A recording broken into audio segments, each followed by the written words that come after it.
everyone, and welcome back to Real English with AK, where learning English is easy and fun. I'm Emily. Hello, Emily. Hi, everyone. It is a very special day today. I am so happy to be here with you. Yes, it is very special. Paul, do you know what day it is today?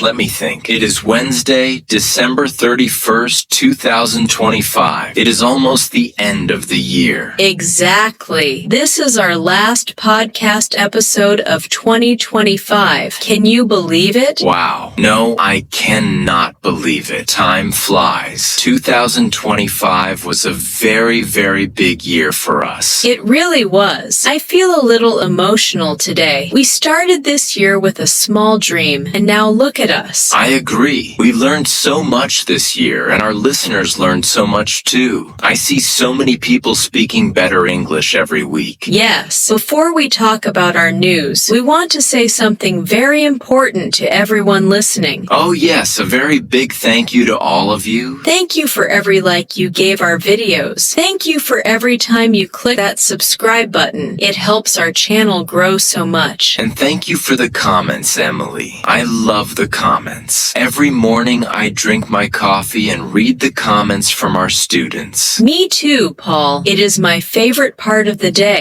Some people tell us about their families. Some tell us about their jobs. It is like we are all friends. Yes, we see people from many countries and many parts of the world. When you share our podcasts with your friends and family, it makes us so happy. We want to thank you for your trust. We know that learning English is a journey. It is a long road. That's right. And let's be honest, learning English is not always easy. Sometimes it is very hard. Oh, I know. English has many difficult words and fast talking. It can be stressful. Yes, like when I was tired talking about those numbers in the big report, or when you were stressed about finding the perfect blue dress for the wedding. Exactly. We show real life here because life is not perfect. We want to help you with real English for real situations. That is our goal. We want to give you content that really helps. Not just grammar rules, but how to talk to a friend, how to save money, and how to feel confident. We are so happy you are with us in this phase of learning. Thank you for staying with us even when the lessons are a little difficult. You are all so brave. Speaking a new language takes a lot of courage. We see your growth, and we are very proud of you. Yes, very proud. So, Paul, 2025 is almost over. What are we doing for 2026? Oh, 2026. I am so excited. Next year will be a year of big challenges. Yes, we have big projects for the Real English with AK channel. We want to make the podcasts even better for you. We are working on new ideas, new topics, new ways to help you listen, and maybe some surprises. Ooh, surprises. I love surprises. Me too. We want to take the best English content to everyone in the world. We want to improve our videos and our stories. So, everyone, please stay tuned. Stay with us next year because we have many new things coming very soon. It is going to be a great year. We want to be your English partners for a long, long time. I agree, Paul. I am ready for the challenge. Are you ready? I am ready. I have my notebook and my pen. I am ready to plan a wonderful 2026. That's the spirit. But Paul, before we say goodbye to 2025, let's remember what we talked about today. That's a good idea. We talked about how 2025 was a year of a lot of learning for everyone. Yes, and we said a very big thank you for all the likes, the shares, and the amazing comments. We also talked about how learning English is a journey. It is not always easy, but we are here to help with real-life situations. And we are so excited for next year. 2026 will have big projects and many surprises to help everyone speak English better. Yes, it was a year of growth and friendship. I feel very lucky to be part of this channel. Me too, Paul. Well, everyone, this is it for 2025. Thank you again for your trust and your time. You are the reason we make these podcasts. Please don't forget to leave one last comment for 2025. Tell us what was your favorite thing you learned this year. Or tell us your English goal for 2026. We love to read your plans. Yes, share this episode with a friend who is starting their English journey too. And we will see you very soon in the new year. Happy New Year, everyone. Happy New Year. See you in 2026. Bye-bye. Bye.